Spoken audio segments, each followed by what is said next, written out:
Saudara Peggy Setiawan menjalani tes psikologi di Direktorat Reserse Kriminal Umum Polda Jawa Barat hari ini. Sementara kuasa hukum Peggy Setiawan mempertanyakan urgensi pemeriksaan psikologi. Tes psikologi dilakukan berdasarkan surat panggilan terhadap Peggy Setiawan melalui kuasa hukumnya yang diterima pada 6 Juni 2024. Peggy Setiawan bersama tim penyidik tiba di Direskrimum Polda Jabar pukul 10.30 waktu Indonesia Barat. Peggy tak banyak bicara ke wartawan karena mengenakan masker hitam. Peggy Setiawan dijadwalkan melakukan tes psikologi 2 hari pada Sabtu dan Minggu.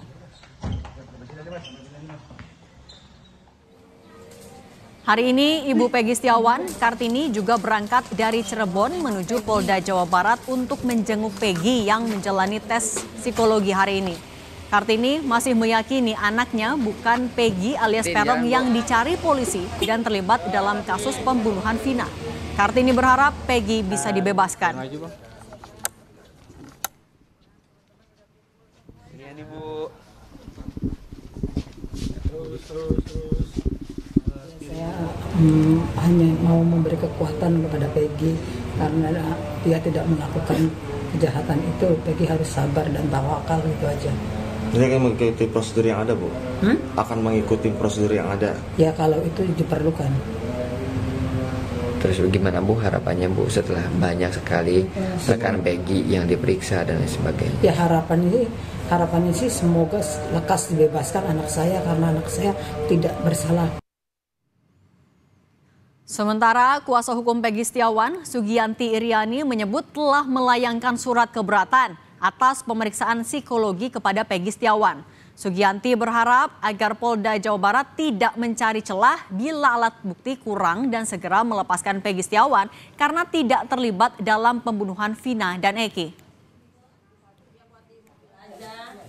Keberatan atas adanya tes psikologi ini, Ibu ingin bertanya kepada Polda Jabar urgensinya dari tes ini apa, dan memang ini adalah merupakan bagian dari penyidikan. Kalau memang tidak ada urgensinya, kenapa harus dilakukan tes? Kalau memang Polda Jabar merasa bukti-bukti untuk menetapkan Peggy sebagai tersangka adalah lemah, ya sudahlah, tolong dengan legowo, dengan ikhlas Peggy dilepaskan karena memang Peggy Setiawan bukanlah Peggy alias Peron.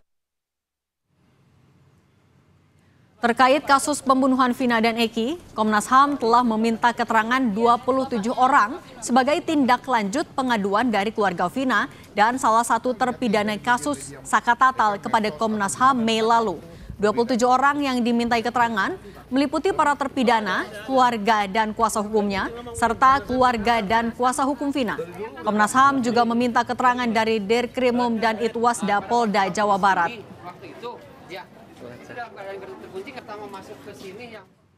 Melakukan permintaan keterangan terhadap 27 orang di wilayah Bandung dan Cirebon, antara lain para terpidana pembunuhan Eki dan Vina di Rutan Kelas 1 di Bandung dan Lembaga Pemasaran Kelas 2 Bandung, keluarga terpidana di Cirebon, kuasa hukum terpidana di Bandung dan Cirebon, keluarga Vina di Cirebon dan kuasa hukum Vina.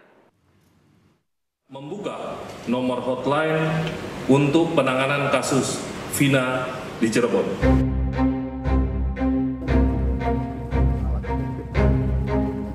Usai menangkap Peggy Setiawan yang disebut polisi sebagai otak pembunuhan Vina, kini polisi membuka hotline khusus untuk menampung banyaknya informasi yang berkembang di masyarakat terkait kasus pembunuhan Vina. Nantinya, seluruh informasi dari masyarakat akan dianalisa oleh penyidik sehingga bisa dipertanggungjawabkan secara hukum. Polda Jawa Barat juga membentuk tim asistensi yang terdiri dari Itwasda, Propam, dan Ditreskrimum dan melibatkan Kompolnas dan Komnas HAM untuk mengawasi proses penyidikan. Akan kami lakukan analisis sehingga dapat dipertanggungjawabkan secara hukum, sehingga sama-sama kita imbau bijak dan bertanggung jawab memberikan informasi untuk menjaga dan menghargai keluarga korban. Sementara mantan Kabar Eskrim Susno Duaji menyebut jika penyidik saat ini harus fokus untuk membuktikan apakah Peggy Setiawan benar terlibat dan menjadi otak dalam pembunuhan Vina dan kekasihnya Eki 8 tahun silam. Adakah sidik jari, kita fokus pada Peggy ya yang sekarang ditahan jadi tersangka. Adakah sidik jari Peggy pada barang-barang yang ditemukan dalam peristiwa tersebut, misalnya di helm, di sepeda motor, kemudian di samurai yang katanya ada samurai. Adakah CCTV merekam gambar Peggy di lokasi kejadian? Adakah di handphone Peggy pada 2017 ada bahwa handphone tersebut berada di sekitar BTS, di sekitar lokasi kejadian. Sementara Kamis malam, sejumlah anggota dari Divisi Propam Mabes Polri didampingi Polda Jawa Barat mendatangi Polres Cirebon Kota diduga untuk memeriksa penyelidikan kasus Vina. Sejumlah kendaraan mobil dinas polisi dengan plat B dan D terlihat di halaman Mapolres Cirebon Kota. Humas Polres Cirebon Kota membenarkan ada sejumlah pejabat dari Mabes Polri dan Polda Jawa Barat yang datang di Mapolres Cirebon Kota. Karena pejabat semua di dalamnya itu. Iya. Kalau tadi malam infonya ada pemeriksaan, betul Pak Mas? Nah iya, saya juga nggak monitor. Artinya nggak pernah ada tembusan. Langsung ranahnya tingkat Mabes sih. Sebenarnya dari Mabes iya. Polda sama Mabes Polri. Iya. Terus mungkin nanti kalau saya juga nggak ingatnya nggak diikutkan dalam kegiatan itu. Saat ini polisi masih melakukan psikotes untuk tersangka Peggy Setiawan. Namun polisi belum melakukan rekonstruksi ulang setelah Peggy yang disebut sebagai otak pembunuhan Vina tertangkap. Tim Liputan Kompas TV.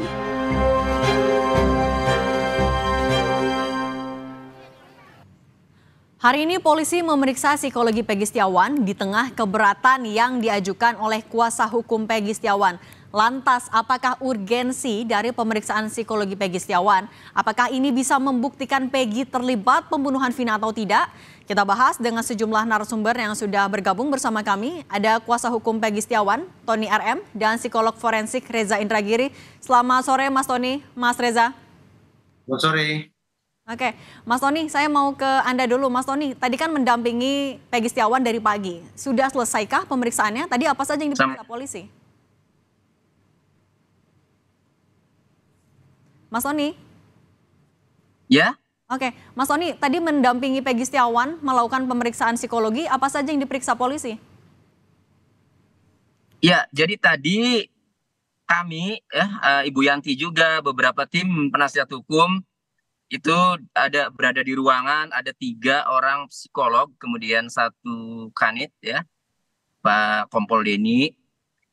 Pertama, memang kami pertanyakan dulu apa urgensinya Peggy Setiawan ini dilakukan pemeriksaan psikologis ya. Nah, kemudian Pak Kanit menjawab bahwa pemeriksaan psikologis Peggy Setiawan ini diperlukan agar jangan sampai salah tangkap. Itu Bu, pada intinya. Jadi ini kan akan diperiksa mengenai kepribadian, mengenai psikologis Peggy Setiawan ya. Ya mungkin saya menerjemahkan begini. Peggy Setiawan itu kan konsisten dengan jawabannya ya dalam BAP karena dia tidak melakukan, dalam BAP pun memang dia tidak melakukan. Bahkan sampai memunculkan saksi-saksi yang bersamanya pada saat di Bandung itu kan dimunculkan, artinya dia tidak melakukan. Kemudian ini mau diuji ya. Apakah jawaban konsisten Peggy Setiawan ini kan, apakah memang benar-benar Peggy Setiawan ini mungkin benar, normal atau bagaimana kan? Nah, atau bisa juga mencari apakah memang ada sifat-sifat psikopat selayaknya seorang pembunuh kan? Nah, mungkin itu lagi dicari. Tetapi pada intinya tadi sepakat ya sebelum kami mengizinkan sepakat bahwa ini bisa saja menguntungkan Peggy Setiawan. Karena nanti yang akan diuji apakah konsisten atau tidak kan. Jadi ingin dicari termasuk mungkin emosionalnya akan ditanya, akan dilihat, akan dinilai ya.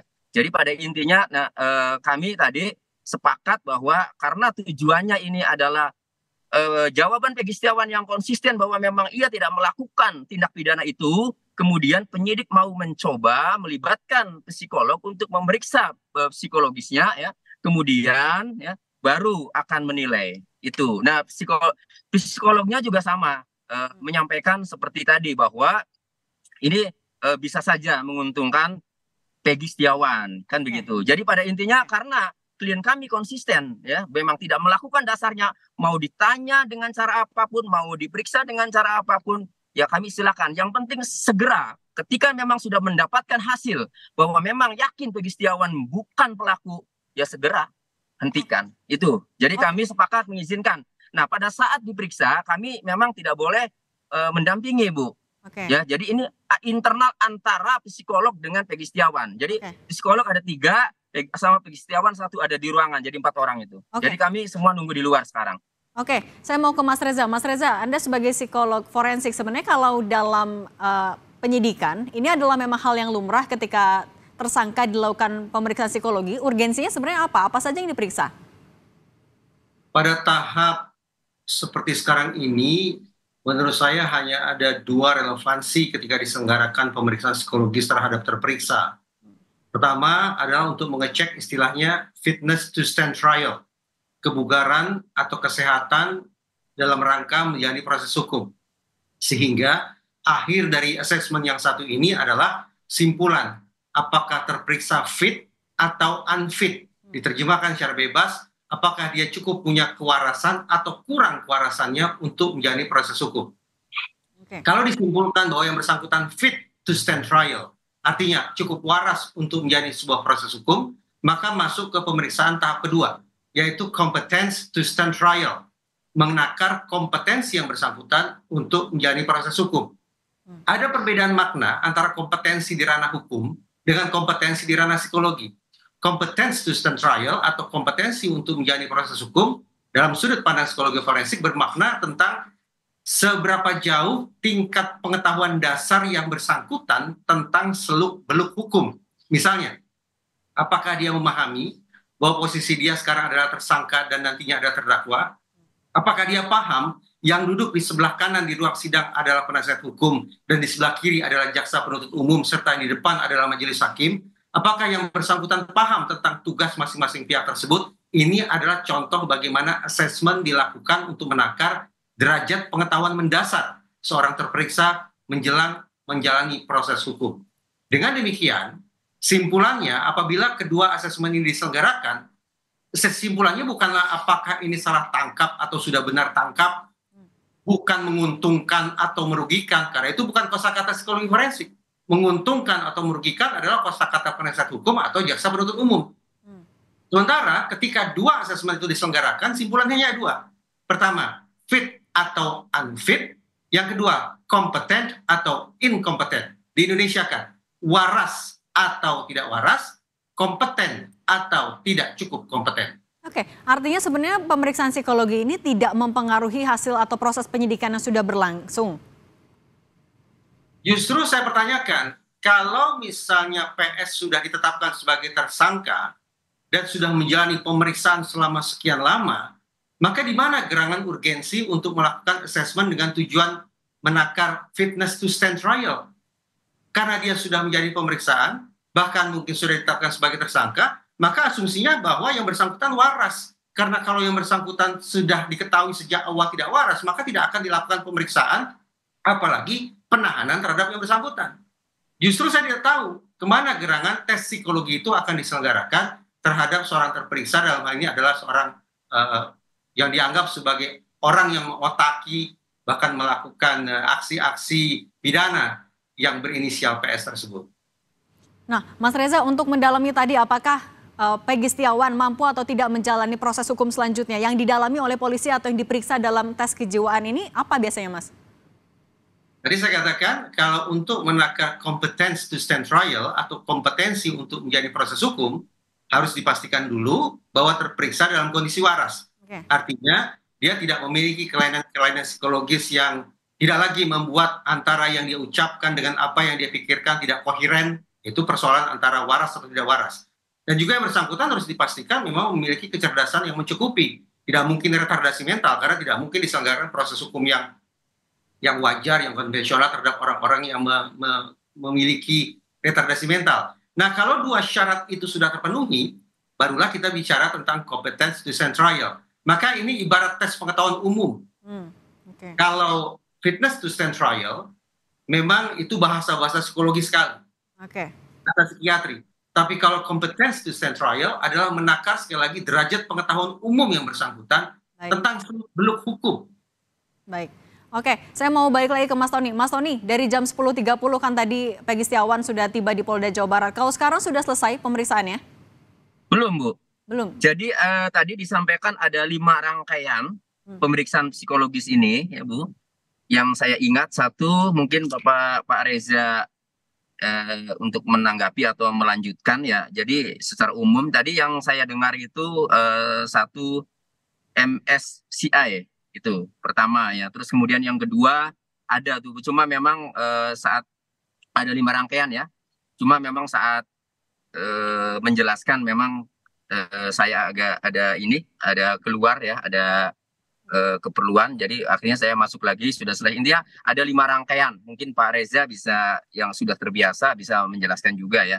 Itu. Jadi 5 rangkaian itu kalau tidak selesai hari ini, kemungkinannya dilanjut besok. Karena jadwalnya, Bu, hari ini dan besok, Bu. Oke. Jadwalnya itu. Oke, Mas Tony. Jadi kemungkinan hari ini aja, mungkin sampai malam. Oke, tapi yang dijadwalkan diperiksa hanya Peggy atau keluarga juga? Mengingat keluarga juga hadir di sana kan ya? Mas Tony?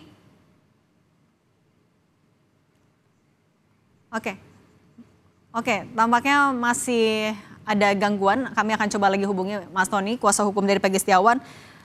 Mas Reza, tadi disampaikan ada 5 rangkaian dan dilakukan selama 2 hari. Tapi kalau dalam 2 hari ini memang butuh waktu sebanyak itukah? Dan apalagi dari pagi sampai malam, hari ini kemudian masih ada lagi besok. Memang butuh waktu sebanyak itu?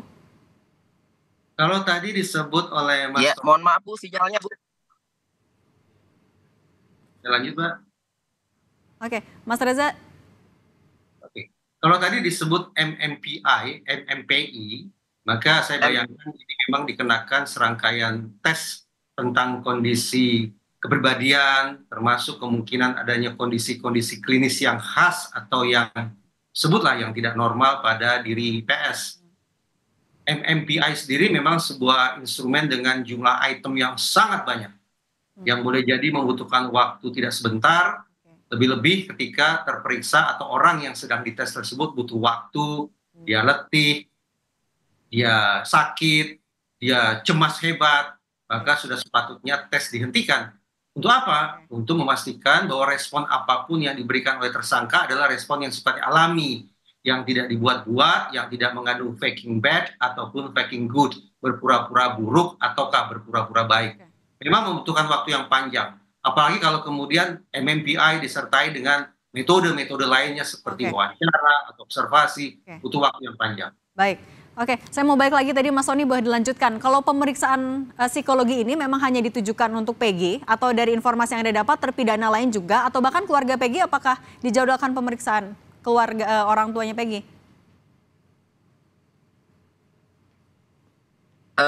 Saya melihat hanya Peggy ya Bu di Polda ini yang dilakukan pemeriksaan psikologis. Nah kemudian untuk ibunya atau keluarganya, ibu bapaknya sampai hari ini, sampai jam ini belum ada informasi bahwa ibu dan bapaknya ini diperiksa, belum ada informasi.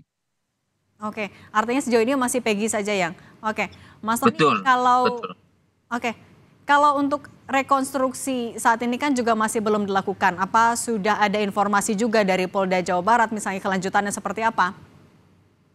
Ya, saya juga tadi ketemu dengan Pak Kanit menanyakan rekonstruksi juga karena teman-teman media sering menanyakan dan jawaban Pak Kanit masih sama dari pimpinan, dari atas belum ada arahan, belum ada perintah untuk melakukan rekonstruksi, Bu.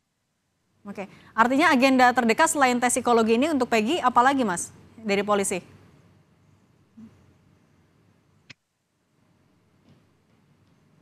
Mas Tony? Dengar suara dari studio Mas Tony? Iya. Oke, selain pemeriksaan Tidak dengar, diulang, Bu. Oke, selain pemeriksaan kejawaan hari ini dan juga besok, agenda terdekat untuk Peggy dari polisi apalagi Mas?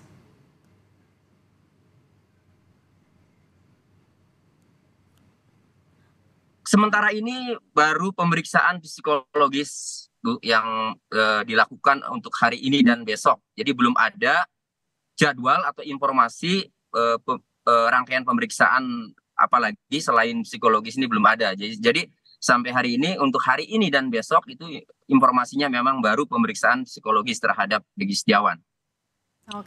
Oke, terakhir saya mau balik lagi ke Mas Reza. Mas Reza, dari pemeriksaan psikologi yang dilakukan hari ini dan juga besok akan seberapa berpengaruh artinya dalam kelanjutan proses terkait dengan Peggy Setiawan?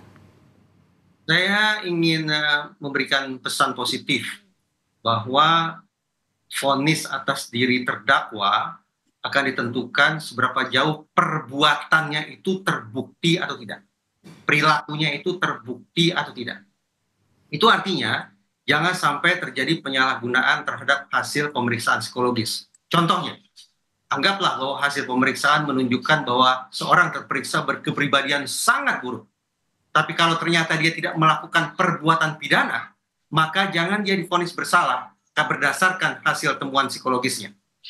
Demikian pula sebaliknya.